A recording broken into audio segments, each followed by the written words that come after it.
Đã nghe về 5 uẩn. Chúng ta đã vẽ một trái quýt có 5 múi và trái quýt đó tượng trưng cho con người của chúng ta gồm có 5 uẩn. Bây giờ chúng ta vẽ một vòng tròn khác và chia ra làm 2 phần, phần dưới và phần trên. Phần dưới tức là thức và phần trên tức là hành. Nói tóm lại thì cái vòng tròn này thay vì chia ra làm 5 thì mình chia làm 2. Và thay vì có 5 uẩn thì mình có 2 uẩn thôi. Ở dưới là thức uẩn và trên là hành uẩn. Nhưng mà hành ở đây là chúng ta có đủ 51 hành. Tức là trong đó có thọ và tưởng. Ví dụ thọ mình cho lớp trên này, và tưởng mình cho lớp giữa.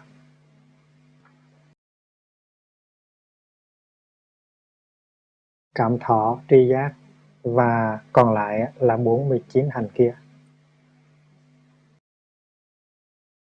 Trong số 49 hành đó, chúng ta có tầm và từ.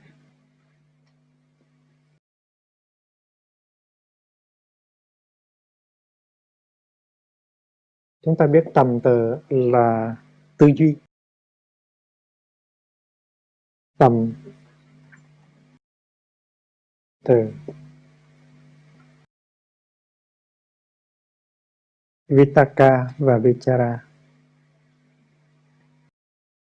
Vậy thì chúng ta biết rằng tầm và từ tức là ngữ ngôn của ý.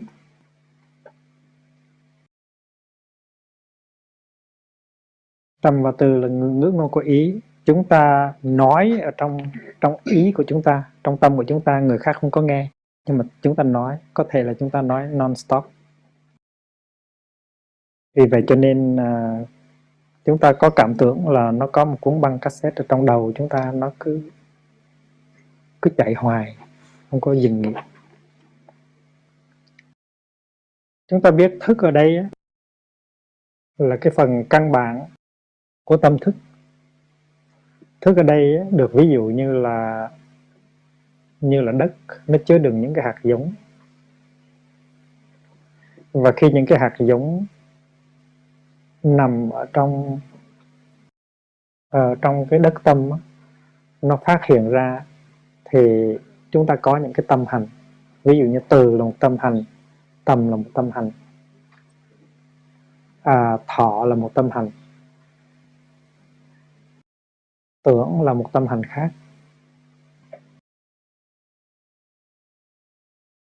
Ở trong đạo Bụt Đại Thừa, trong học phái duy thức thì thức này có khi được gọi là thức Alaya. Alaya nó có nghĩa là hàm tàng. Nó có nghĩa là hàm tàng, nghĩa là nó bao chứa, nó cất chứa. Cất chứa ở đây tức là cất chứa những cái hạt giống. Alaya thức. Và khi mà những cái hạt giống đó nó nảy mầm thì nó phát hiện lên trên cái mặt hành, và nó trở thành ra các hành, các tâm hành. Hành đây tức là tâm hành, mental formations. Hành nó có nghĩa là nó phát hiện và nó lưu hành. Sau khi nó phát hiện, nó tồn tại rồi thì nó sẽ trở lại và biến thành một cái hạt giống, có thể là lớn hơn, có thể là có thay đổi, tùy theo trường hợp. Chúng ta thường ví dụ thức, cái phần ở dưới với là cái nhà kho, hay là tàng thức. Và cái phần trên của hành đó là cái phòng khách.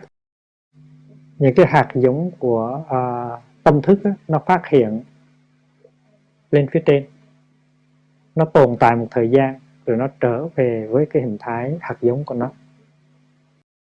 Vậy thì tầm từ ở đây nó có nghĩa là tư duy, nó có nghĩa là suy nghĩ. Và cái suy nghĩ đây nó có hạt giống ở trong tàng thức. Cái sự tư duy ở đây nó có liên hệ tới cái tuệ giác của chúng ta, mà những cái tuệ giác của chúng ta nó cũng có nó cũng tồn tại dưới hình thức của những cái hạt giống ở trong tàng thức. Đến khi mà chúng ta đi sang ngữ ngôn đó, thì tầm từ nó phát ra thành tiếng, tầm từ nó phát ra thành tiếng, nó biểu lộ ra ngoài và người khác có thể nghe được những cái tư tưởng của chúng ta. Ví dụ như là có cái cassette mà chúng ta bấm cho nó chạy đó, nó chạy nhưng mà chúng ta không nghe gì hết, tại vì cái cassette đó nó có một cái chỗ cắm cái earphone. Bây giờ chúng ta lấy cái earphone, chúng ta cắm vào thì tự nhiên nó phát ra tiếng. Thì cái tầm và cái từ nó là cuốn băng cassette nó đang chạy mà chúng ta không nghe tiếng. Bây giờ chúng ta cắm vào cái ống nghe thì tự nhiên tầm và từ nó ra tiếng. Nhưng mà có cái sự khác là trong thức của chúng ta nó có những cái hạt giống khác, nó đồng thời nó phát hiện.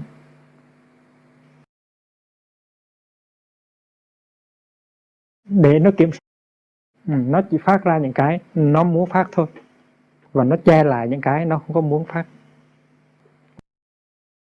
Mình có suy nghĩ những cái điều nhưng mà mình không muốn nói ra, ai dạy chỉ nói ra cho người ta chê mình. Và vì vậy cho nên tầm và từ nó bị kiểm duyệt, nó bị edited. Có nhiều khi người ta đi tới một bác sĩ tâm lý trị liệu mà người ta biết rằng muốn cho lành bệnh đó, thì mình phải nói rõ sự thật cho bác sĩ nghe. Nhưng mà trong con người mình nó có cái khuynh hướng muốn che giấu. Và vì vậy cho nên trong khi nói chuyện bác sĩ, mình cố ý hoặc là vô tình mà mình che giấu những cái điều mình không muốn nói. Mình luôn luôn có khuynh hướng muốn edit những cái điều mình nói. Và nếu mà ông bác sĩ giỏi, đôi khi ông bất chợt ông hỏi một câu, bên kia hấp tấp buộc miệng ra nói một cái điều mà người kia không muốn nói, và ông bác sĩ ông nắm đầu được cái điều đó và ông khám phá ra được cái sự thật nó đang đi ở trong tâm của người bệnh. Khi mà chúng ta có chánh niệm thì chúng ta biết rằng chúng ta đang nghĩ gì, chúng ta đang có những cái loại tầm nào và từ nào, và chúng ta biết rằng những cái suy tư của chúng ta nó có phù hợp với chánh pháp không, nó có phù hợp với là cái nguyên tắc của 4 sự thật không, nó có phù hợp với cái nhận thức của chúng ta về 4 loại thức ăn hay không. Vì vậy cho nên chánh niệm là một cái ánh sáng, một cái cây đèn mà chúng ta có thể thắp ra được ở trong cái phòng khách của tâm hành. Tại vì tâm hành, cái phần trên này là cái phần của phòng khách, và vì vậy cho nên nếu mà chúng ta động tới cái hạt cái chủng tử của chánh niệm mà chúng ta thắp lên một cái đèn ở đây trên này, thì chúng ta soi rõ được mặt mũi của tầm và của từ của chúng ta. Chúng ta biết chúng ta đang suy tư những gì. Và chúng ta nếu đi sâu hơn, thực tập giỏi hơn, chúng ta biết được cái bản chất, cái nội dung của những cái suy tư của chúng ta, những cái tư duy của chúng ta. Chúng ta biết rằng chúng ta đang tư duy tầm bậy, tư duy đi về cái nẻo mê mờ, cái nẻo tham đắm, cái nẻo giận hờn. Và nếu chúng ta biết được như vậy thì tự nhiên cái tầm, cái từ đó nó thay hình đổi dạng. Và đó là nhờ cái sự can thiệp của một cái tâm hành gọi là chánh niệm. Chánh niệm ở đây Cái hạt giống gọi là chánh niệm là một hạt giống rất quý.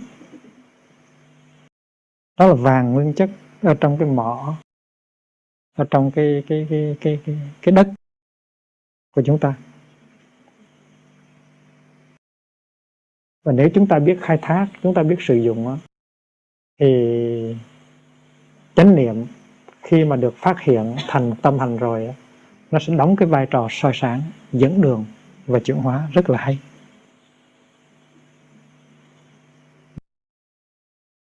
Vậy thì khi mà chúng ta tư duy, mà nếu chúng ta có chánh niệm soi sáng thì chúng ta biết ta tư duy cái gì, và chúng ta biết được cái giá trị, cái nội dung, cái bản chất của tư duy của chúng ta, nó thiện hay nó ác, nó tích cực hay nó tiêu cực, nó làm hại mình hay là làm lợi mình. Rồi khi mà những cái tư duy đó được phát ra thành lời thì chánh niệm nó tiếp tục, nó soi sáng ta đang nói cái gì đây à? Những cái điều ta nói có ích lợi gì cho ta và cho người ta nghe hay không? Tất cả những cái điều đó, những cái thấy đó là do cái chánh niệm mà có. Ngữ ngôn. Nếu tầm từ được phát xuất từ chánh kiến thì tầm từ là chánh tư duy.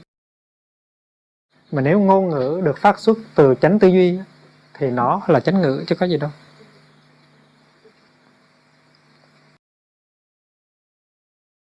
Tà kiến nó biến thành tà tư duy, và tà tư duy nó biến thành tà ngữ. Chánh kiến biến thành chánh tư duy biến thành chánh ngữ. Tà hay là chánh, chánh niệm cũng có thể phân biệt được, soi sáng được. Cho nên thắp sáng ngọn đèn chánh niệm ở trong cái phòng khách của tâm hành là rất quan trọng. Nếu chánh niệm yếu ớt hoặc là nếu không có chánh niệm thì cái gì xảy ra? Tầm từ nó sẽ được biểu lộ thành ngôn luận, thành ngữ ngôn. Và nếu may mắn thì cái tư duy đó nó vô hại, nó đúng, thì cái ngôn ngữ mình có thể là chánh ngữ. Nhưng nếu mà không may mắn thì cái tư duy đó nó sai lạc, nó tà tư duy, thì ngôn ngữ của mình cũng là tà ngữ. Đó là trường hợp thứ nhất. Trường hợp thứ nhất tức là tầm từ được phát âm ra, có hay là không có sự can thiệp của chánh niệm. Trường hợp thứ hai là trường hợp những cái khối đau của chúng ta, những cái nội kết của chúng ta nó quá lớn ở trong chiều sâu của tâm thức. Những cái sự giận hờn, những cái sự bực bội của chúng ta, những cái sự thất vọng của chúng ta, hay là những cái thèm khát của chúng ta. Tất cả những cái đó đôi khi nó không có cần đi qua trung gian của tầm từ, nó vọt ra ngoài thành ngôn ngữ. Tự nhiên nó vọt ra ngoài thành ngôn ngữ như vậy, nó không cần đi ngang qua tầm từ gì hết. Và những cái lúc đó thì mình có cảm tưởng rằng là những cái nội kết của chúng ta nó trực tiếp, nó được diễn đạt thành ngôn ngữ, nó không có đi ngang qua tầm từ. Chúng ta không cần suy nghĩ, chúng ta nói là chúng ta nói, mà chúng ta bị một cái lực lượng nó mạnh hơn chúng ta. Chúng ta là chánh niệm, là sự nắm lấy cái thân tâm. Ở đây chúng ta không có đủ chánh niệm, không có đủ cái sức để mà nắm lấy cái tình trạng. Tất cả những cái niềm đau, niềm giận, niềm buồn, niềm thất vọng của chúng ta nó ào ra và nó chuyển thành ngôn ngữ. Nó không có đi ngang qua tầm từ, không có cần đi ngang qua tầm từ. Hoặc là chúng ta gào thét, hay là chúng ta chửi rủa, hoặc là chúng ta khóc kể. Tất cả những cái đó nó tuôn ra trực tiếp từ những cái nỗi đau, từ những cái khối nội kết ở trong tâm của chúng ta. Và những cái lúc đó thì mình thấy giống như là mình bị ma xui quỷ khiến nói ra những cái điều rất là kỳ cục, nó làm tan nát cả ở trong ở ngoài, và mình nói rằng cái đó nó mạnh hơn mình. Thành cái ngưỡng ngôn của chúng ta nó phát hiện trong hai cái trường hợp như vậy. Một trường hợp á là nó đi ngang qua tầm từ có hay là không có chánh niệm. Thứ hai là nó đi đường thẳng. Và những cái người bác sĩ tâm lý trị liệu có tài, họ thường có những cái thủ thuật khiến cho người bệnh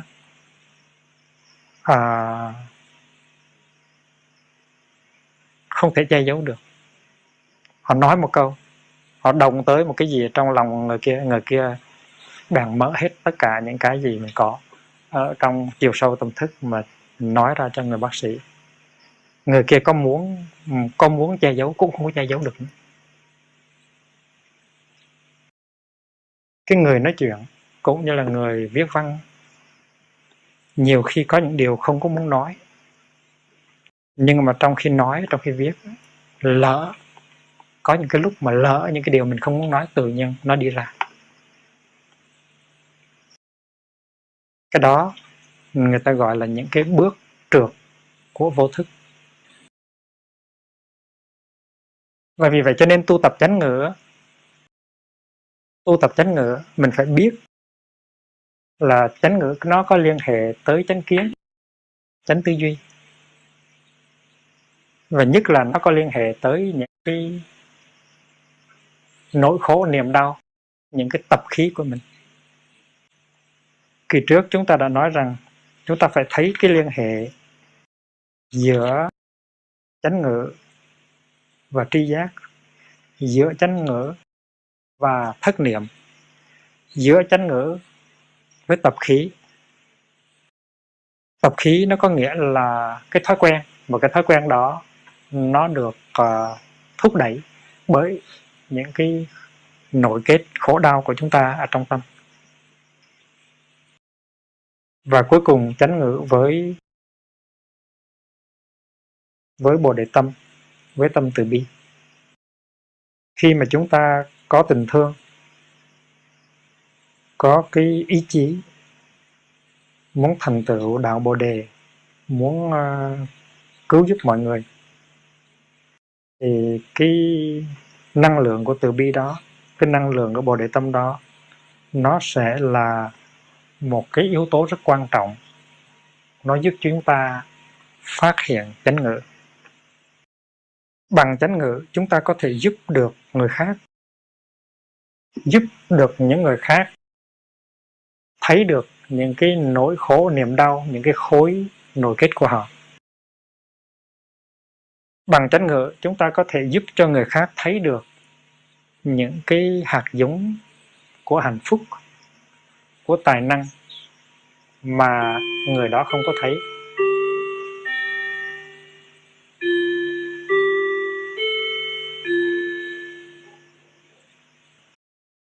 Người đó có thể có nhiều hạt giống của hạnh phúc, của tài năng, của niềm vui, nhưng mà tại vì người đó không biết tu tập, và trong quá khứ chưa có người nào biết tưới tẩm và giúp đỡ người đó, cho nên người đó chưa từng được hạnh phúc. Và những cái hạt giống hạnh phúc ở trong tâm thức của người đó bị đè nén bởi những cái lớp khổ đau, phiền muộn, và không có phát hiện ra được. Thành ra với chánh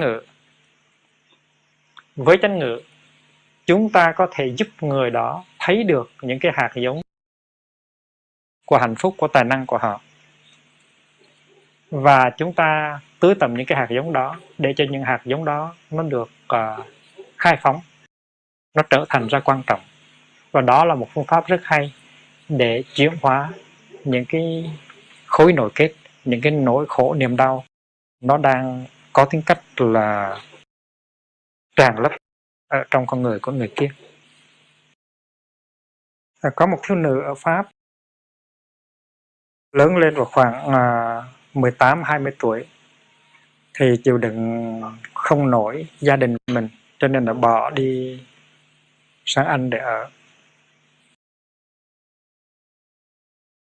Cái cô đó cô giận mẹ, giận gia đình, cô muốn bỏ nước mà đi, và cô không có trở lại nữa, giống là muốn đi vĩnh viễn rồi đó. Nhưng mà ở bên đó mấy chục năm rồi thì tự nhiên có một hôm cái hạt giống quê hương, cái hạt giống thương mẹ nó nổi dậy. Đã tưởng một lần đi là không bao giờ trở lại, nhưng ai ngờ cái hạt giống của tình thương, hạt giống đó nó được tới tận, có thể bằng một câu chuyện, bằng một cuốn sách, bằng một bài pháp thoại. Và người phụ nữ đó bắt đầu có cái ước muốn trở về quê hương nước Pháp, trở về để hòa giải với bà mẹ. Thì bên kia bà mẹ cũng lớn tuổi rồi, cũng 70 mấy tuổi rồi, và bà mẹ cũng nhớ con gái, bà mẹ cũng rất giận con gái. Nhưng mà bà mẹ cũng có một cái hạt giống ngược lại, là hạt giống thương yêu cô gái. Chúng ta có những cái hạt giống trái chống nhau cùng một lúc ở trong tâm thức chúng ta. Ghét thì ghét, mà thương thì thương. Giận thì giận, mà thương thì thương. Cho nên nơi cả hai con người đó, bà mẹ và đứa con gái, đều có cái ước muốn về với nhau để hòa giải. Cho nên khi mà nghe nói con gái mình sẽ về với mình, thì bà mẹ rất là vui. Và cô gái cũng rất là nao nức về gặp mẹ để mà hòa giải. Thì là cái ý chí hòa giải nó có mặt ở trong mẹ và con một cách rất rõ ràng. Nhưng mà đến khi hai mẹ con gặp nhau thì chỉ nói chuyện với nhau được có 1 giờ, rồi hai mẹ con gây lộn với nhau nữa. Trái bom nó chất chứa trong lòng người mẹ, nó nổ. Trái bom nó chất chứa trong lòng người con cũng nổ luôn. Chúng ta biết nếu một trái nó nổ thì nó đã nguy hiểm rồi, ở đây là hai trái nó cùng nổ một lúc. Và trong khi đó thì cả mẹ cả con người nào cũng có ý chí muốn hòa giải, muốn tha thứ hết. Hai bên đều có chánh kiến là mình phải trở về và mình phải hòa giải với người đó nếu mình muốn có hạnh phúc cho mình.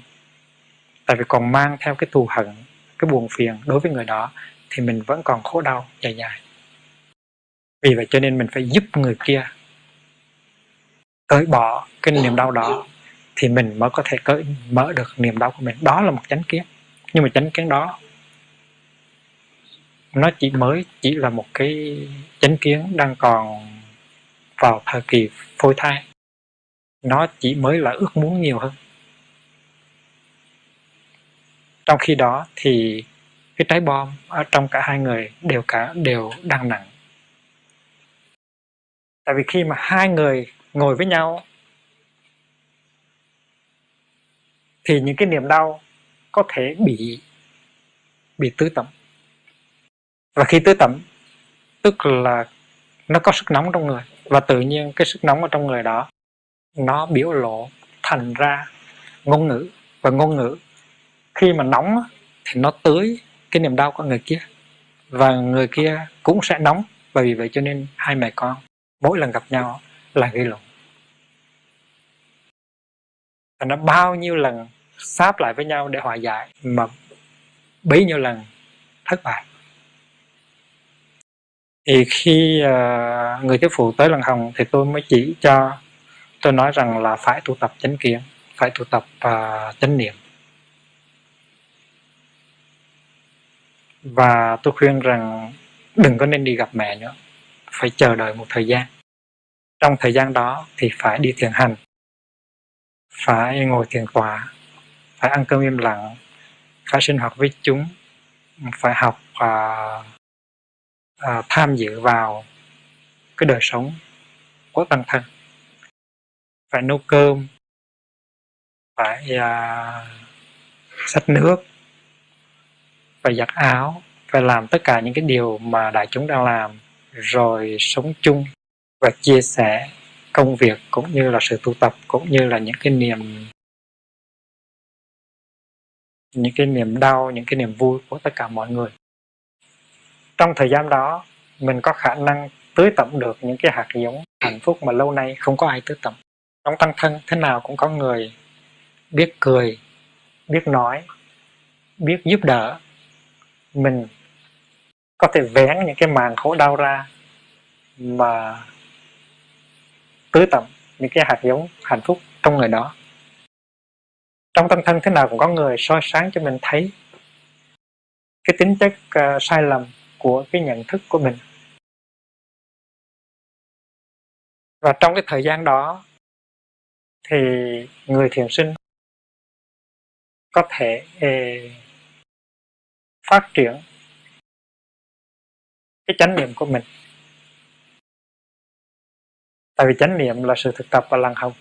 Mình đi trong chánh niệm, mình đứng trong chánh niệm, mình ngồi trong chánh niệm, mình nấu cơm, mình giặt áo trong chánh niệm.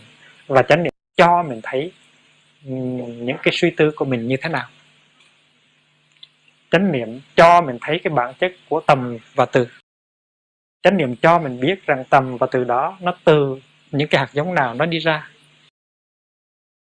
Và tôi đề nghị với người thuyết phụ đó là cứ 10 ngày thì ngồi lại để viết cho bà mẹ một cái thơ. Và viết như là một cái bài thực tập. Cái thơ đó nó là cái kết quả, nó là cái hoa trái của cái sự thực tập chánh niệm của mình. Thì tôi đề nghị rằng trong những lá thư đó mình thực tập quán chiếu, nhìn sâu để thấy được con người của bà mẹ, và đồng thời cũng thấy được con người của chính mình. Con người ở đây có nghĩa là những cái hạt giống, những cái tập khí, những cái nỗi khổ, niềm đau, những cái hy vọng, những cái thất vọng của chính mình và của người kia. Thì viết lách á, viết văn á, là một hình thái nó diễn đạt cái tầm và từ của mình. Nhưng mà nó có an ninh hơn nhiều. Tại vì người kia chưa nghe. Và sau khi viết một đoạn hoặc là 2 đoạn, mình luôn luôn có thể đọc ra lại, mình dùng chánh niệm, mình xem cái đoạn của mình viết nó từ cái tầm và cái từ nào nó đi ra, và cái tầm từ đó nó từ những cái khối nội kết nào nó đi ra. Vì vậy cho nên viết văn là một cái phương pháp thực tập chánh niệm.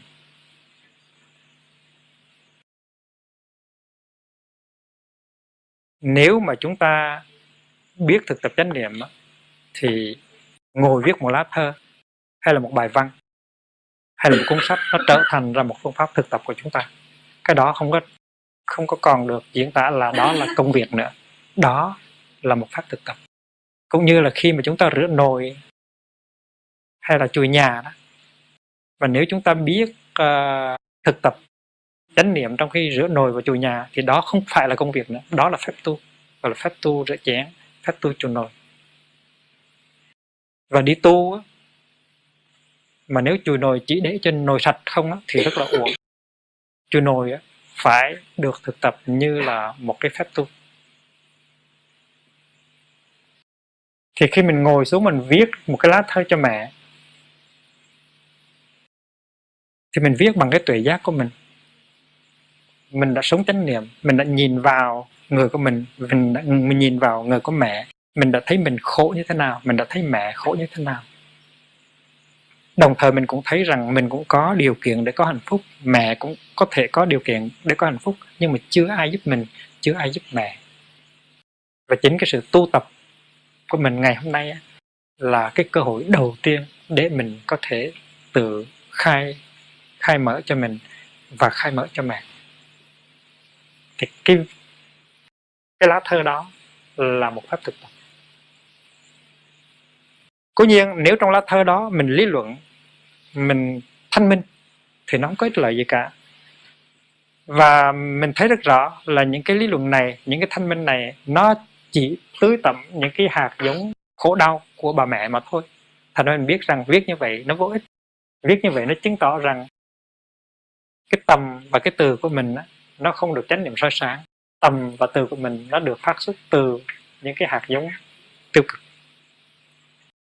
Nhưng mà nếu mình viết, mình nói rằng là cái mục đích đó là để giúp mẹ, để cho mẹ bớt khổ, mẹ có những cái điều kiện của hạnh phúc mà mẹ chưa bao giờ sử dụng được, thì mình mới làm công việc mà trước nay chưa ai từng làm. Ông ngoại bà ngoại có thể là ngày xưa chưa giúp mẹ, chưa từng biết tưới tẩm những hạt giống tài năng và hạnh phúc của mẹ. Bây giờ con gái có cơ hội tu học, con gái sẽ làm. Ông ngoại bà ngoại chưa làm công việc đó, thầy giáo chưa làm việc đó, xã hội chưa làm việc đó, bè bạn của mẹ chưa làm việc đó, bây giờ con gái làm. Tại vì con gái đã được tiếp xúc với chánh pháp. Thì con gái mới viết thơ và nói: mẹ ơi, con nhớ hồi con còn bé thơ, có một hôm nó xảy ra như thế này. Mình kể một câu chuyện bâng quơ như vậy thôi, nhưng mà để chứng tỏ cho mình thấy và cho mẹ thấy là mình thấy được những cái hạt ngọc trong cái tàng thức của bà mẹ. Nó có những cái hạt giống của hạnh phúc, nó có cái tình thương. Và cái lá thơ đó nó phải là công trình quán chiếu mới có thể viết được. Và quán chiếu lúc nào? Quán chiếu khi rửa nồi, khi đi thiền hành, khi ngồi thiền tọa, khi làm việc. Và trong khi viết cái lá thơ đó, mình thấy rõ được những cái mình đã thấy trong khi quán chiếu, và đồng thời mình tiếp tục quán chiếu trong khi viết thơ. Nó thực tập. Và viết xong lá thơ rồi thì mình tự nhiên mình thấy khỏe. Mình biết rằng mẹ đọc sẽ thấy khỏe luôn.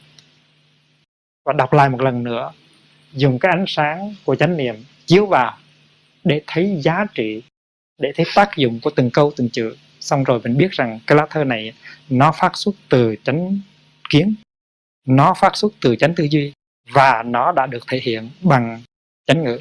Và mình gấp tư nó lại, bỏ vào bình thơ và gửi. Bà mẹ trả lời hay không trả lời, đó là một chuyện khác. 10 ngày sau mình viết cái lá thơ thứ hai. Mình cũng làm như vậy. Mình tưới tẩm những cái hạt giống hạnh phúc của bà mẹ. Mình chỉ nói sự thật thôi. Tại vì người nào trên nguyên tắc cũng có những hạt giống hạnh phúc. Thì trong khi người con gái, người con thực tập viết những lá thơ như vậy, thì người con tháo gỡ được cho mình và đồng thời tháo gỡ cho bà mẹ. Và trong khi bà mẹ đọc lá thơ như vậy thì bà mẹ thấy khỏe. Tại vì chưa ai trong cuộc đời mình đã tưới tẩm những hạt giống đó của mình. Và bà mẹ có thể trả lời cho con. Và lá thơ trả lời của bà mẹ có thể là lá thơ nó bắt đầu, nó có giọng của yêu thương, của hy vọng. Và người con thấy được điều đó và được khuyến khích trong cái sự tu học của mình. Và nếu như người con thực tập như vậy, thực tập đồng thời cho mình và cho mẹ, thì chỉ trong một thời gian 6 tháng, 1 năm là hai mẹ con có thể gặp nhau.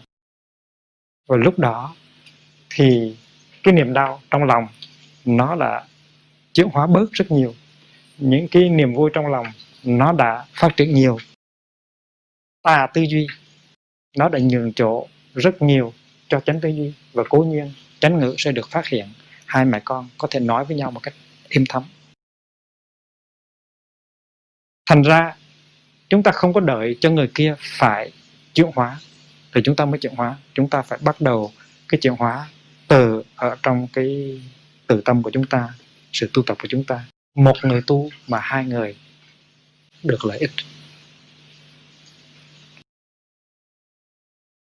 Nếu không thì chúng ta cứ đổ lỗi cho nhau tại cái người đó, cho nên mới khổ như thế này. Làm như là chúng ta không có cái trách nhiệm nào hết trong cái chuyện tạo ra sự đau. Nếu còn sự đau khổ thì tức là chúng ta một phần nào chịu trách nhiệm. Vì vậy cho nên viết văn, viết thơ mà viết trong chánh niệm mà viết với cái tuệ giác của mình đã đạt được trong khi thực tập với tăng thân, thì viết như vậy có thể tứ tẩm, có thể chuyển hóa, có thể có ảnh hưởng tốt trên mình và trên người. Và như vậy thì cái văn của mình, cái lá thơ của mình, nó chuyên chở tuệ giác, nó chuyên chở chánh tư duy, tại vì nó là chánh ngữ. Ở Đông phương chúng ta thường nói là văn chương nó có phần sự phải chuyên chở đạo đức đạo lý, gọi là văn dĩ tái đạo. Tải tức là chuyên chở, tải như là vận tải, dĩ là đế mà, văn chương dùng để mà chuyên chở đạo lý, văn dĩ tái đạo. Đó là cái nguyên tắc của người viết văn ở Đông phương. Chứ viết văn không có thể viết bằng cái tinh thần vô trách nhiệm. Viết văn không có thể là cào cấu những cái niềm đau của mình đưa ra để cho người khác đọc cũng là đau khổ như vậy, cũng bị cào cấu trong lòng của như vậy. Những cái nỗi chán chường, những cái nỗi bực dọc của mình mà khơi lên rồi thì vung vãi lên cho tất cả những cái độc giả họ lãnh đủ, thì cái văn chương đó không phải là cái văn chương tái đạo. Những cái bài hát, những cái bài thơ có tính cách đầu độc con người, làm cho con người hết cái ý chí của sự sống, mất cái niềm tin. Những cái loại văn nghệ như vậy chúng ta gọi là văn nghệ đứt ruột.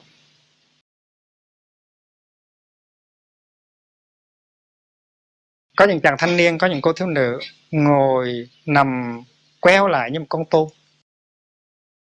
ôm cái cassette để nghe một cái bài hát rên rỉ. Và trong khi nghe cái bài hát rên rỉ đó là mình tưới tẩm cái hạt giống đau buồn của mình, gọi là thú đau thương. Cái đó gọi là văn nghệ đứt ruột. Cái đó không có chuyên chở đạo lý. Cho nên người có chánh kiến, người có chánh tư duy phải có cái thái độ rất dứt khoát về cái loại văn nghệ đứt ruột đó. Phải về xét lại, nhìn lại tất cả cuốn cassette của mình, thấy loại nào thuộc về loại văn nghệ đứt ruột là phải bỏ vào cái thùng riêng, niêm phong lại, thuê một chiếc thuyền ra ngoài biển rồi thả nó xuống dưới đáy biển. Tại vì những cái độc tố đó nó làm hại mình, nó làm hại người. Và chúng ta biết rằng trên thị trường văn nghệ gọi là đứt ruột, văn nghệ tưới tẩm những hạt giống chán nản, sầu đau của mình, nó đầy dễ. Mình là người tu, cái sự tu học của mình nó có dính líu tới rất nhiều người khác. Trước hết là cha mẹ của mình, rồi anh chị em của mình, các bạn của mình, các cháu của mình, rồi thì cái xã hội bên ngoài. Vì vậy cho nên cái sự chuyển hóa của mình đứng về phương diện cái thấy, đứng về phương diện tư duy, nó rất là quan trọng. Và những lá thơ mình gửi cho người mình thương, gửi cho cha, cho mẹ, cho em, nó phải có tác dụng tưới tẩm và chuyển hóa những người đó. Cái sự thành công trong sự tu học của mình, trước hết nó được thể hiện qua cái sự chuyển hóa của gia đình mình, của những người thân thuộc của mình. Và một người đi tu là cả nhà, cả dòng họ được nhờ. Và những cái lá thơ mình gửi về, nó là chất liệu nuôi dưỡng, nó là những cái luồng gió mát, nó nâng đỡ, nó khai phá. Mà nếu mình không có tu tập thì làm sao mình viết được những cái lá thơ như vậy. Cho nên những người xuất gia hay là cả những người tại gia nữa có bổn phận trong khi mình tu học ở đây là mình phải viết những cái lá thơ, viết lá thơ cho những người mình thương. Và những cái lá thơ đó mình biết rằng nó phải có cái giá trị tứ tầm và chuyển hóa. Mình phải biết rằng viết thơ như vậy không phải là cái trường thăm hỏi thường tình. Viết thơ như vậy là một cái thực tập. Và chúng ta biết rằng một cái lá thơ như vậy nó được làm bằng chánh niệm, nó được làm bằng sự tu tập, nó được làm bằng tình thương. Và một lá thơ như vậy nó có một cái giá trị chuyển hóa rất lớn. Thành dầu chúng ta không có một cái bà mẹ khó khăn, như trong trường hợp cái người thiếu nữ Pháp, nhưng mà chúng ta cũng phải viết thơ 10 ngày một lần, 15 ngày một lần, ít nhất là 1 tháng một lần. Mình viết như vậy tức là mình hành đạo. Cái giá trị của lá thơ như chúng ta đã biết, nó tùy ở cái chánh kiến và chánh tư duy. Nếu chúng ta viết thơ về mà thuyết pháp một cách rất là vụng về thì chúng ta sẽ có giá trị ngược lại. Cái lá thơ nó sẽ có tác dụng ngược lại. Chúng ta đừng tưởng hệ thuyết pháp tức là chánh ngữ. Không. Dầu chúng ta có nói về sự tu học, nói về tứ đế bát chánh đạo mà chúng ta không có quán chiếu thì cái ngôn ngữ chúng ta sẽ không phù hợp và người kia sẽ không thích đọc thơ của chúng ta mỗi khi thơ chúng ta tới không muốn mở ra. Thì cái đó không phải là chánh ngữ. Dầu lá thư nói về tứ đế, thập nhị nhân duyên, bát chánh đạo cũng không phải là chánh ngữ. Một bài thuyết pháp, tuy rằng cái đề tài của nó là Phật Pháp, nhưng bài thuyết pháp đó không khơi động được gì trong lòng người ta thì bài đó cũng phải là chánh ngữ. Và vì vậy cho nên chánh ngữ là một cái con đường, một cái chi phần của sự thực tập. Nó cần đi qua cái quá trình văn tư và tu. Chánh ngữ nó có cái phần thế gian, cái phần hướng thượng của nó, và qua quá trình văn tư tu, sự thực tập của chúng ta nó chín dần cho đến khi mà chúng ta thấy được cái mặt kia, tức là cái mặt xuất thế gian của chánh ngữ. Trong trường hợp thiền quán, ban đầu chúng ta cần tới tầm và từ, tư duy và ngữ ngôn. Nhưng mà càng đi sâu vào thiền quán thì chúng ta càng tiếp xúc với cái bản chất. Và vì vậy cho nên chúng ta càng được tự do đối với tư duy và ngữ ngôn. Và tới một lúc nào đó chúng ta thấy rằng chúng ta hoàn toàn được tự do, chúng ta không còn lệ thuộc vào ngữ ngôn nữa.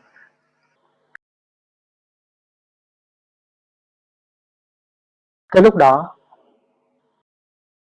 cái thực tại tuyệt vời, cái tuệ giác siêu việt,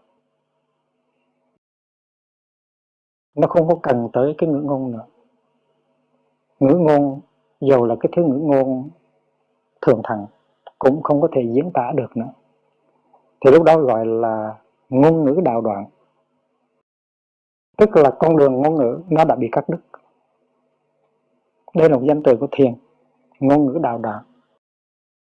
Giống như là cái chiếc xe lửa, nó thấy cái đường ray của nó không còn, tại vì nó đã biến thành một chiếc máy bay rồi. Nó bay lên trên không gian, nó hoàn toàn tự do, nó không cần một cái khuôn pháp. Chúng ta nhớ rằng về phía chánh tư duy đó, thì khi đi đến cái mức xuất thế gian đó, thì là tâm hành xứ diệt.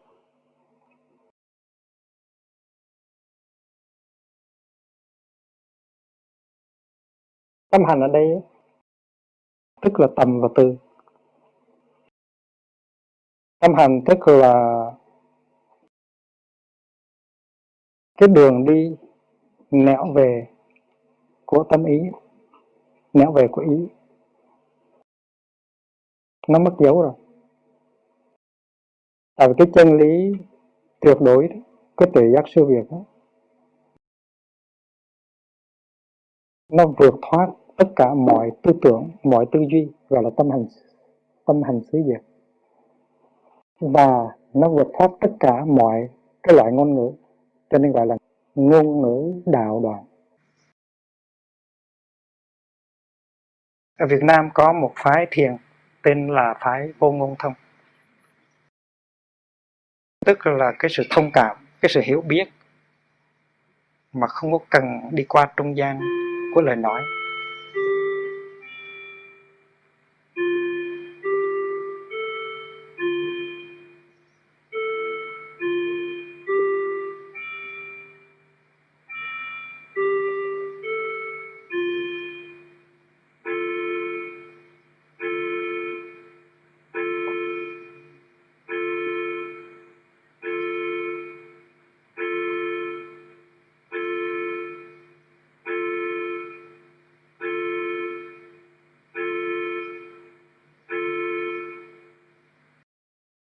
Tổ sư của phái Vô Ngôn Thông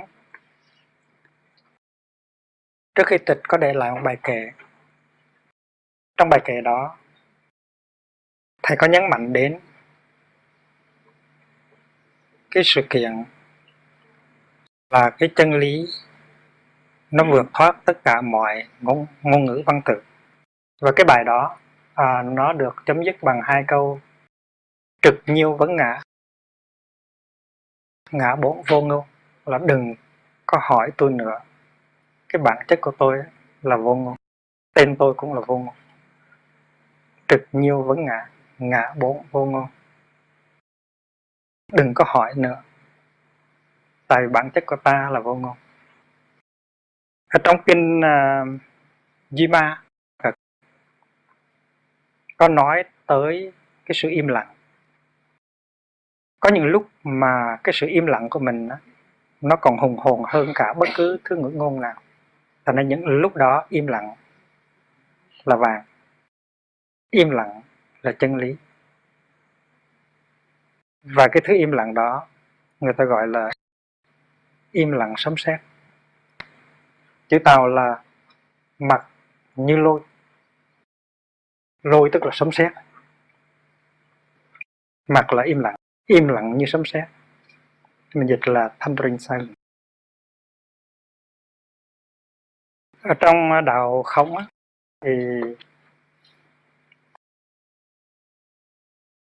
thì Đức Khổng Phu Tử cũng có lần nói rằng trời không có nói gì cả, thiên hà ngôn tai. Thì trời không có nói gì cả, nhưng mà trời nói rất nhiều, tại vì mình không có biết nghe. Chứ còn trời nói rất nhiều. Trời ở đây ít nhất là thiên nhiên.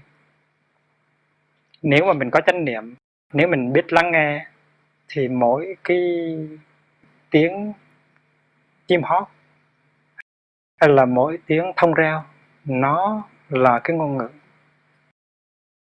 Trong kinh A Di Đà có câu là mỗi khi gió thổi qua những cái hàng cây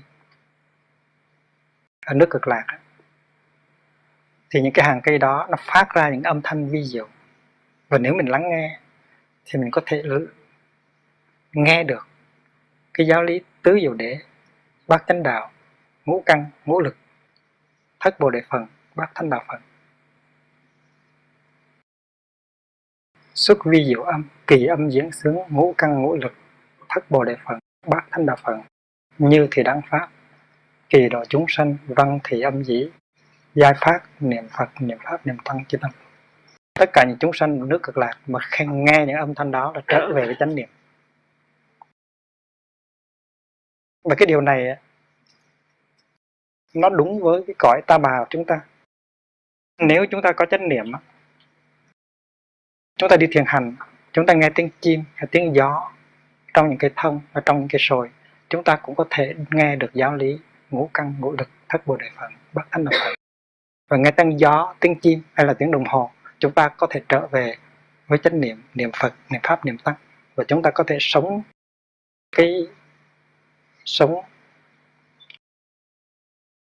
kinh nghiệm của tịnh độ ngay ở đây và ngay bây giờ.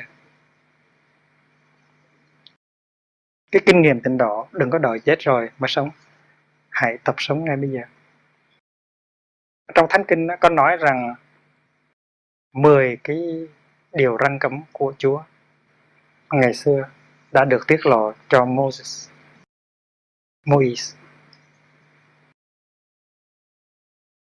Qua những cái hàng chữ mà viết bằng lửa khắc ở trên đá. Tức là Thượng Đế phóng tay ra và dùng lửa khắc 10 cái điều răn, the Ten Commandments, ở trên đá. Trong đạo Bụt thì không cần phải viết chữ ở trên đá. Tức là mình nhìn vào đá, mình có thể đọc được những cái chữ đó. Mình nhìn vào cây, mình nhìn vào suối, mình nhìn vào đất, mình nghe tiếng chim, mình đều có thể đọc được những cái đó. Thêm một cái ý niệm nữa về vấn đề thực tập chánh niệm. Thực tập chánh niệm về chánh ngữ, về ngôn ngữ, là có những lúc mình im lặng, mình không có nói chuyện. Những lúc đó không phải là mình không có quyền nói, nhưng mà mình cố tình mình không nói để mình có thể nghe được tiếng nói của tầm và của từ. Và mình quán chiếu để xem tầm và từ mình nó phát xuất từ những cái thấy nào, những cái nội kết nào. Và vì vậy cho nên cái thời gian mà gọi là tịnh khẩu là thời gian quán chiếu, chứ là thời gian không phải là thời gian không được nói. Chúng ta có cái pháp môn gọi là tịnh khẩu, tức là không nói. Mình xin đại chúng để được tịnh khẩu trong 3 ngày, trong 5 ngày, trong 10 ngày, trong 1 tháng. Như vậy không phải là để tránh cái sự xung đột với người kia, mà kỳ thực là để có cơ hội lắng nghe tiếng của tầm và của từ của chính mình, và phán xét coi thử là tầm từ đó nó có nguồn gốc nào. Thì thực tập như vậy mới có thể gọi là thực tập tịnh khẩu đúng pháp. Trong một cái khóa tu thường chúng ta không có nói chuyện. Có những người chưa quen thì thấy ngột ngạt, nhưng mà đối với những người đã quen với cái sự thực tập và quan sát cái tầm và cái từ của mình rồi, thì thấy rằng không nói chuyện là một cái cơ hội rất lớn để mình có thể thấy được cái bản chất của tư duy và của cái thấy của mình. Và đối với họ, cái sự im lặng trong khóa tu rất là quan trọng. Mà nếu chúng ta bẻ gãy cái sự im lặng đó thì chúng ta mất đi những cái cơ hội để có thể thực tập quán chiếu.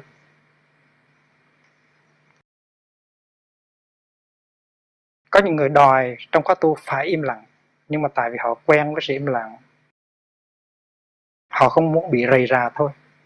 Chứ im lặng thì im lặng, nhưng mà họ vẫn rất ồn ào trong cái tầm và cái từ của họ. Vậy thì sự im lặng đó nó chỉ có giá trị bên ngoài thôi, không có cái giá trị của nội dung. Chúng ta có thể tạm rời cái lĩnh vực của chánh ngữ ở đây để đi sang chánh nghiệp. Chánh nghiệp rồi đến chánh mạng, phải không? Rồi đến chánh tinh tấn, rồi đến chánh niệm, đến chánh định, rồi đến chánh kiến, đến tư duy. Chúng ta thấy rằng chúng ta đã bắt đầu bằng chánh kiến, chúng ta đi sang chánh tư duy, chúng ta đi tới chánh ngữ, thì chúng ta thấy cái sự có mặt của chánh niệm nó rất là. Chánh niệm không thể nào nói về chánh kiến nếu không nói về chánh niệm, không thể nói về chánh tư duy nếu không nói chánh niệm, không thể nói về chánh ngữ nếu không có chánh niệm, phải không? Tại vì nói là để làm cái gì? Nói là để mà tu tập. Bởi vì vậy cho nên trong 3 cái lĩnh vực chánh kiến, chánh tư duy và chánh ngữ, chúng ta thấy rằng chánh niệm đóng cái vai trò rất là quan trọng. Không có nó, chánh kiến không thể là chánh kiến. Không có nó, chánh tư duy không phát triển được. Không có nó, chánh ngữ không có tu tập được. Và vì vậy cho nên trước khi chúng ta nói về chánh nghiệp, có lẽ chúng ta phải bắt đầu, chúng ta phải nói về chánh niệm trước, rồi chúng ta sẽ trở về chánh nghiệp, chánh mạng và chánh tinh tấn sau. Tại vì ngay trong chánh nghiệp, chánh mạng và chánh tinh tấn, cái vai trò của chánh niệm cũng vẫn là quan trọng, không có kém. Thường thường chánh niệm nó đưa tới chánh định, cái đó nó đúng. Niệm định huệ, nhưng mà niệm nó không phải là chỉ đưa tới định thôi, nó đưa tới chánh kiến, nó đưa tới chánh tư duy, nó đưa tới chánh ngữ, chánh nghiệp, chánh mạng và chánh tinh tấn. Cho nên muốn cho dễ hiểu, muốn cho học dễ, thì chúng ta sơ lược nói về chánh nghiệp, chánh mạng, chánh tinh tấn để đi tới chánh niệm, rồi chúng ta sẽ trở về ba cái chi phần đó sau. Trước hết chúng ta hãy nghe một hai câu về chánh nghiệp. Chánh nghiệp tức là cái hành động chân chánh. Và cái hành động này là hành động của cái thân thể, là thân nghiệp. Tại vì khẩu nghiệp nó thuộc về phạm vi của chánh ngữ, và ý nghiệp nó thuộc về phạm vi của tư duy, chánh kiến, định, niệm. Thành chánh nghiệp ở đây nó có nghĩa là hành động của thân thể, tức là thân nghiệp. Trong kinh nói rằng chánh nghiệp tức là những hành động nó đi ngược lại với sát sanh, trộm cướp và tà dâm. Sát sanh, trộm cướp và tà dâm là tà nghiệp. Và không sát sanh, không trộm cướp, không tà dâm là chánh nghiệp. Và vì vậy cho nên nói về chánh nghiệp, chúng ta phải nói về giới thứ nhất của năm giới. Chúng ta phải nói về giới thứ hai của năm giới. Chúng ta phải nói về giới thứ ba. Nói như vậy không có nghĩa là thân nghiệp không có dính líu tới giới thứ năm. Thân nghiệp cũng có dính líu tới giới thứ năm. Giới thứ tư nó thuộc về chánh ngữ. Và 4 giới khác nó có liên hệ trực tiếp tới chánh nghiệp. Chúng ta sẽ trở về chánh nghiệp sau. Thành ra bây giờ chưa cần. Chúng ta chỉ cần nói rằng chánh nghiệp nó có liên hệ tới giới thứ nhất, giới thứ hai, giới thứ ba và giới thứ năm của năm giới. Và cố nhiên muốn thực tập và chánh nghiệp, chúng ta rất cần tới chánh niệm. Rồi chúng ta sang chánh mạng. Chánh mạng tức là phương tiện sinh sống chân chánh, tức là cái nghề nghiệp mà chúng ta làm. Nếu chúng ta sinh sống bằng những cái phương tiện bất chính thì gọi là tà mạng. Nếu mà chúng ta làm những cái nghề mà nó động chạm tới, nó vi phạm giới sát sanh, giới trộm cướp, giới tà dâm, sử dụng các chất ma túy, giới nói dối, thì chúng ta làm tà mạng. Và vì vậy cho nên chánh mạng nó có liên hệ tới với tất cả năm giới. Người xuất gia cũng có thể phạm vào tà mạng. Nếu mình xây chùa, hay là mình sử dụng cái chỗ ở, thức ăn và áo mặc của mình trên những cái phương tiện không có phù hợp với chánh pháp, tức là tà mạng. Mình làm những cái việc ví dụ như là làm thầy bói, đoán quẻ, xin xăm, làm cho người ta càng ngày càng vướng vào cái vòng mê tín. Nếu mình không có tu tập Nếu mình chỉ tụng kinh làm đám như là một cái nghề để sinh sống thì cái đó là tà mạng. Tại vì tụng kinh đưa đám, tất cả những cái đó mà nếu làm với tư cách hướng dẫn tu học và chiếu cái ánh sáng của đạo lý, của sự thực tập vào cho mọi người và cho chính mình thì đó là chánh mạng. Còn nếu tụng kinh làm đám mà chỉ với mục đích là có tiền thì cái đó gọi là tà mạng. Chúng ta sẽ trở về với là chánh mạng sau. Chánh tinh tấn là cái năng lượng, cái năng lực nó có trong con người, nó giúp cho mình tu học một cách rất là siêng năng. Nó có lửa trong con người của mình, nó có một cái đà tiến thủ ở trong con người của mình. Và chánh tinh tấn á, nó gồm có 4 cái loại thực tập mà rất liên hệ tới chánh niệm. Loại thực tập thứ nhất á, là những cái hạt giống xấu mà chưa phát hiện thì mình ráng đừng cho nó phát hiện. Tại vì mỗi lần nó phát hiện thì nó lớn lên ở hạ tầng cơ sở của nó. Và khi mà những hạt giống xấu phát hiện rồi á, thì phải làm cho nó trở về nguyên quán càng mau càng tốt. Đó là cái thứ hai. Cái thứ nhất á, là nếu nó chưa phát hiện thì hãy tìm cách để đừng cho nó phát hiện. Không phải là mình đè nén của nó, nhưng mà mình tìm những cách khác để cho những cái hay ho khác nó phát hiện. Cái đó gọi là thay chốt á. Thay chốt là cái thứ hai. Cái thứ nhất á, là đừng để cho người ta tưới tẩm những hạt giống xấu, và chính mình đừng có tưới tẩm những hạt giống xấu của mình. Những cái chủng tử xấu đừng để cho nó có cơ hội hiện hành. Đó là thực tập thứ nhất. Thực tập thứ hai là khi những cái chủng tử xấu đã phát hiện ra rồi á, thì tìm cách cho nó trở về nguyên quán của nó nằm yên trong đó, đừng có ra.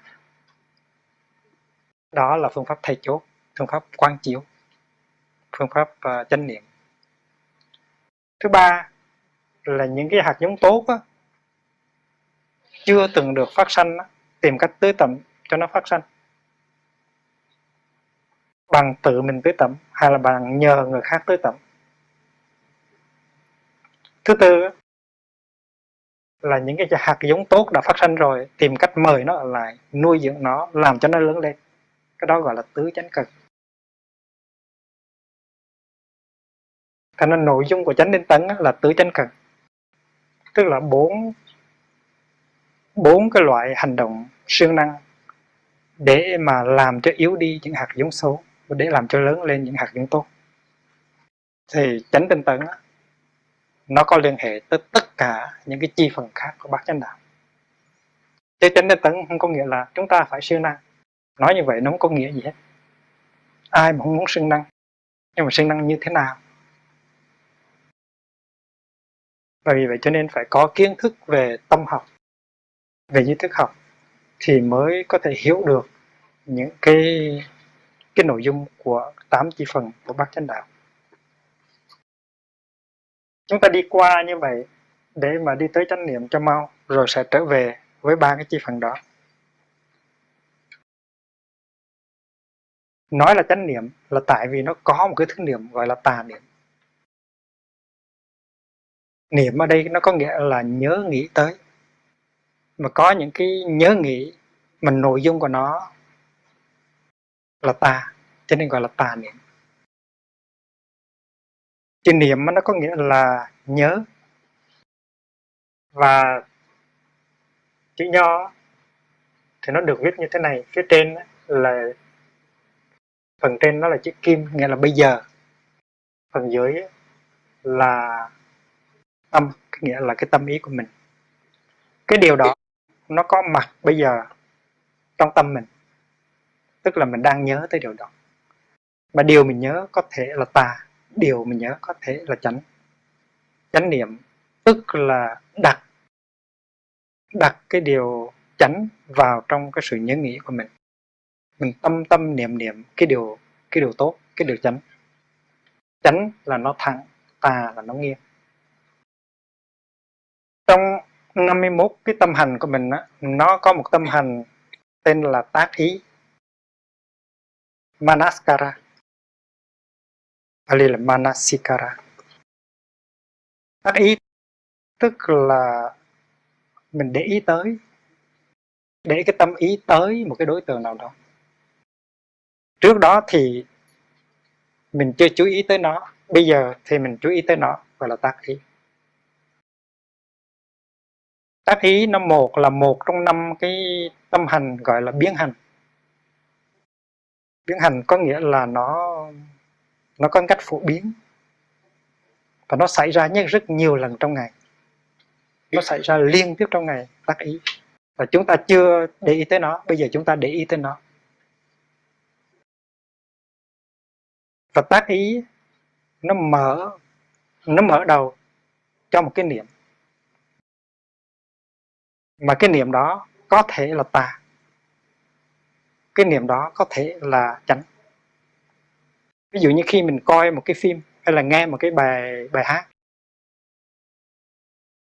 thì cái phim đó, cái hình ảnh đó hay là cái bài hát đó có thể giúp mình tác ý tới một điều chánh. Và nếu mình tu tập á, thì mình gìn giữ cái điều chánh đó nó ở lại với mình. Và cũng có thể là trong khi mình nghe câu chuyện đó hay là nhìn những hình ảnh đó, mình tác ý tới một điều mà không chánh, bất chánh. Và khi mà mình tác ý được một cái điều chánh, nó phù hợp với là 4 sự thật, nó phù hợp tới cái kiến thức về 4 loại thực phẩm, nó phù hợp tới giáo lý bát chánh đạo, thì gọi là như lý tác ý. Như lý tác ý hoặc là như pháp tác ý.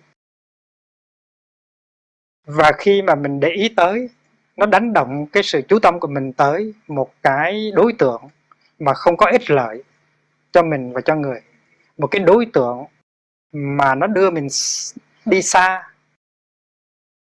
cái chánh kiến, thì cái sự chú ý đó gọi là bất như lý tác ý. Chữ như lý nó được dịch từ chữ yoniso. Như lý tác ý là yoniso manaskara. Yoni nó có nghĩa là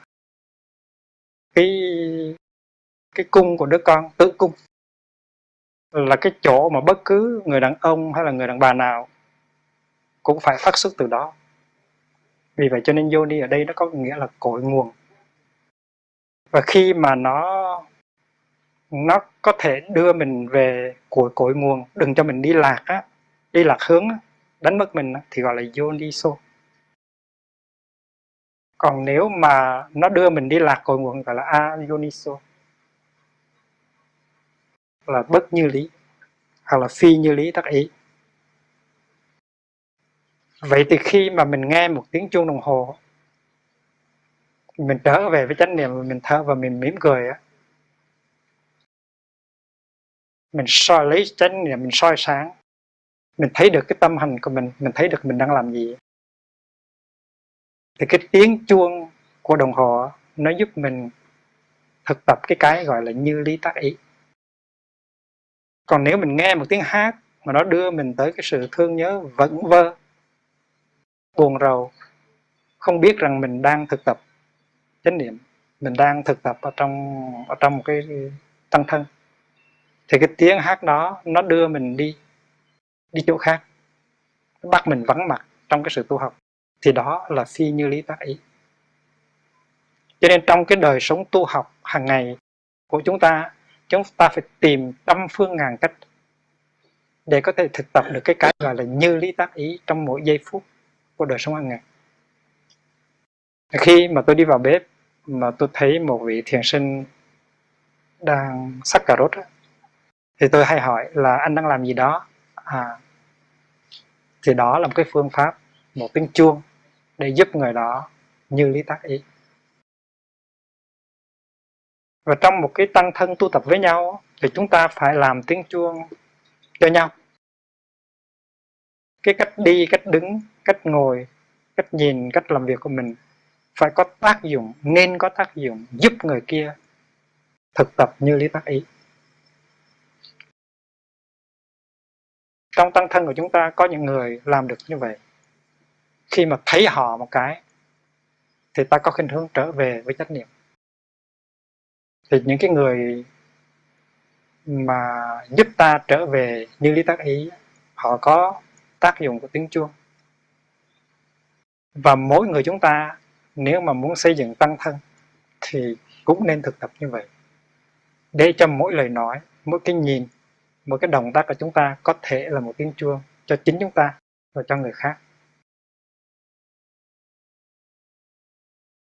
Trong một cái thiền viện, từ cách trình bày cái bàn thờ, cắm một cái bình hoa, hay là làm một cái mái cong, hay là để một cái mõ, một tiếng mõ, tất cả những cái đó đều có chủ ý giúp chúng ta thực tập như lý tác ý. Cái gì trong thiền viện cũng phải được sắp đặt để nhắc nhở chúng ta phải trở về với như lý tác ý. Và đó là cái giờ phút khai sanh của chánh niệm.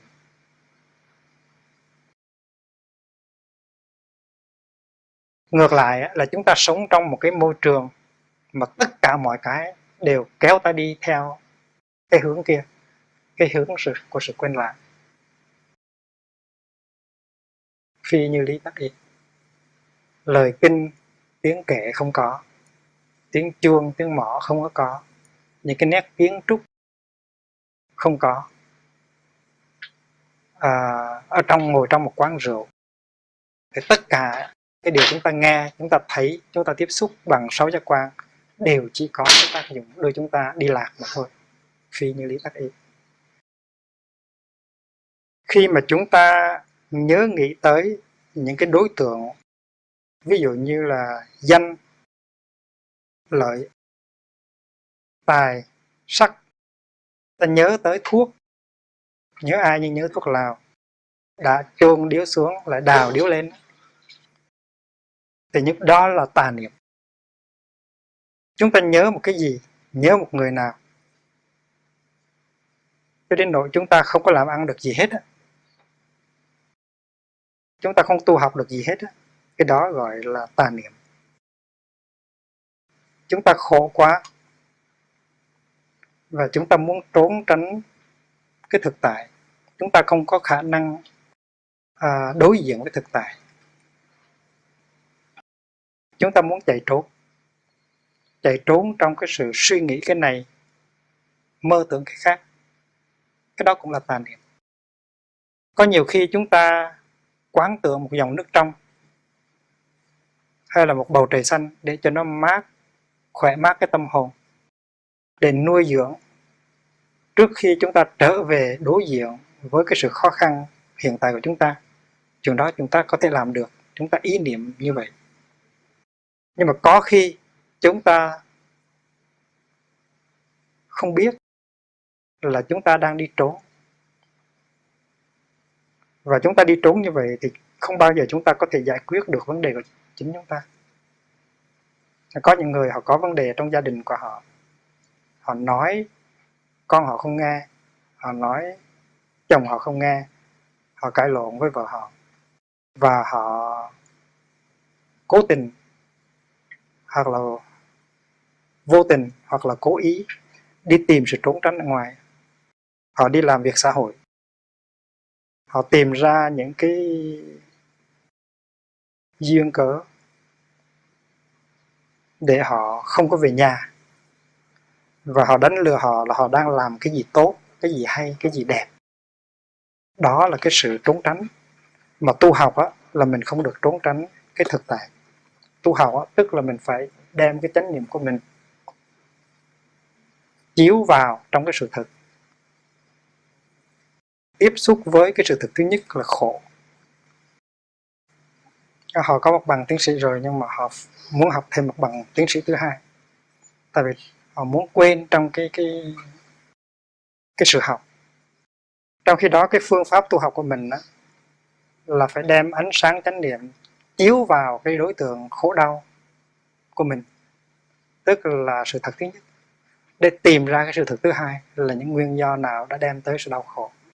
Mà thấy được cái tập đế rồi và cái khổ đế rồi thì từ khắc mình thấy được cái đạo đế, thì như vậy mới là không có trốn tránh. Còn nếu mà mình trốn tránh như vậy thì suốt đời mình không có giải quyết được cái vấn đề khổ đau của mình và của những người liên hệ tới mình. Nó cũng là tà niệm. Đôi khi mình đánh lừa mình nói cái đó là cái tốt. Có những người có thể đi ra ngoài để dạy Việt ngữ cho con cháu những người khác, nhưng mà chính con cháu của mình dạy không được. Chánh niệm là một cái loại năng lượng mà có thể thắp sáng cái tâm ý của mình. Chúng ta biết rằng trong cái chiều sâu tâm thức của chúng ta, trong cái tàng thức của chúng ta có hạt giống của chánh niệm. Những người nào không có tu tập thì hạt giống đó nó bị vùi lấp qua nhiều cái lớp thất niệm. Thất niệm là ngược với tánh niệm. Nhiều lớp khổ đau, buồn phiền. Và tu tập có nghĩa là mình luôn luôn trở về, lấy ngón tay chạm vào cái hạt giống chánh niệm đó để nó nở thành cái hoa ở trong cái phòng khách của tâm hành, và mình giữ nó ở lại, tại vì đó là một người khách quý. Người khách đó là Bụt, tại vì chánh niệm tức là Bụt tương lai. Và nuôi dưỡng chánh niệm là làm cho Bụt ở trong người mình càng ngày càng sáng. Chánh niệm có mặt ở trong tâm ta, trong thân ta như là một ngọn đèn, và ngọn đèn đó nó cho chúng ta ánh sáng. Ngọn đèn đó đã còn yếu thì nó cho ánh sáng yếu, nhưng mà ngọn đèn đó nếu được giữ gìn thì mỗi ngày nó càng cho ánh sáng nhiều hơn. Và cái người tu tập giỏi là cái người có thể nuôi dưỡng được cái ngọn đèn chánh niệm thường xuyên ở trong con người của mình, trong tâm của mình. Và cái ngọn đèn đó nó cho ánh sáng trong 4 cái lĩnh vực. Lĩnh vực thứ nhất là thân. Chánh niệm nó soi sáng cái thân của mình. Thân tức là cái uốn đầu, gọi là sắc uẩn. Có một cái kinh nói về sự thực tập chánh niệm về thân, gọi là kinh thân hành niệm, tức là kinh thực tập chánh niệm về cái sự vận hành của thân thể. Kinh này có ở trong bộ Majjhima Nikaya, mà cũng có trong bộ Trung A Hàm. Chánh niệm cũng soi sáng cái lĩnh vực thứ hai, gọi là lĩnh vực thọ. Thọ tức là những cái cảm giác của mình, những cái cảm thọ của mình. Những cảm thọ vui buồn, những cảm thọ dễ chịu, khó chịu, không dễ chịu, cũng không khó chịu. Tức là những cảm thọ trung tính. Và chánh niệm soi sáng cái lĩnh vực thứ ba là tâm ý, và là tâm hành. Bất cứ một cái tâm hành nào phát hiện là chánh niệm nó nhận diện được, nó thấy được. Tầm thì biết là tầm, từ thì biết là từ, tham thì biết là tham, sân thì biết là sân, mạng thì biết là mạng. Thì chánh niệm nó soi sáng, nó nhận diện tất cả những cái tâm hành của mình, 51 thứ. Và chánh niệm soi sáng đối tượng của tâm hành, tức là pháp. Pháp ở đây là tất cả mọi hiện tượng tâm lý cũng như là vật lý. cũng như là sinh lý. Pháp đây trước hết á, là đối tượng của tướng, tức là tri giác. Khi mà chúng ta thấy mặt trăng á, thì mặt trăng là đối tượng của một tri giác. Khi mà chúng ta thấy ông Nguyễn Văn A thì ông Nguyễn Văn A là đối tượng của tri giác. Thành ra chúng ta dùng cái chánh niệm để soi vào tượng, để thấy được cái chủ thể của tượng và đối tượng của tượng. Và vì vậy cho nên Pháp ở đây là đối tượng của tâm hành. Chúng ta thấy vừa chủ thể vừa đối tượng của cái tâm hành đó. Ta thường có một cái ý niệm rất là sai lạc là 5 cái uẩn của chúng ta là nó chỉ ở trong chúng ta thôi. Nhưng kỹ thực 5 uẩn là nó bao gồm cả chủ thể lẫn đối tượng.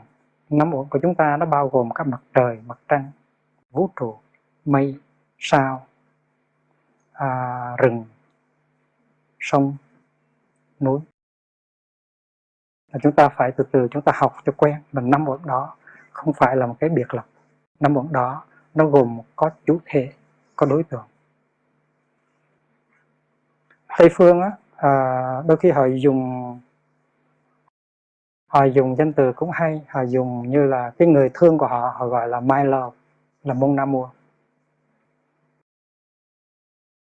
Thì amour hay là love là cái tâm phải không? Nhưng mà ở đây họ dùng cái chữ đó để chỉ cái đối tượng của tâm. Tức là cái đó nó bao gồm cả cái chủ thể thương và thất vọng của mình ở trong đó. Và vì vậy cho nên khi mà nói tới 5 uẩn là tăng, mình phải biết là 5 uẩn đó không phải là 5 cái chủ thể, mà nó bao gồm được cả cái đối tượng của nó nữa. Tức là cả vũ trụ đang phối hợp tinh cần để làm cái tăng thân của mình. Và khi mình nói 5 uẩn của tôi với 5 uẩn của anh là có cái gì nó sai ở trong đó. Tại vì anh là thuộc về đối tượng của 5 uẩn của tôi. Anh là đối tượng của tướng.